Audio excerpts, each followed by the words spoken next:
ये 30 सेकंड में जीवन बदल देंगे। एक समय की बात है, जंगल के पास एक लकड़हारा रहता था। वो जंगल में लकड़ी इकट्ठा करता था।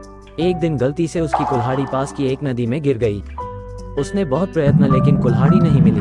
अब उसे लगा कि उसने कुल्हाड़ी खो दी है। वही दुखी होकर वो नदी के किनारे बैठकर रोने लगा।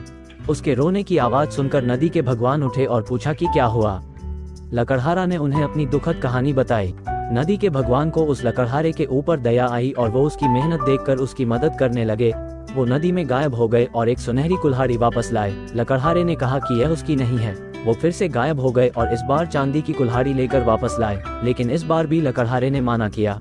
अब नदी के भगवान पानी में फिर से गायब हो गए और अब की बार वो एक लोहे की कुल्हाड़ी के साथ वापस आ गए। लोहे की कुल्हाड़ी देखकर लकड़हारा मुस्कुराया और कहा कि यह उसकी कुल्हाड़ी है। नदी के भगवान ने लकड़हारे की ईमानदारी से प्रभावित होकर उसे सोने और चांदी की दोनों कुल्हाड़ियों से भेंट किया। लाइक, शेयर और सब्सक्राइब करें।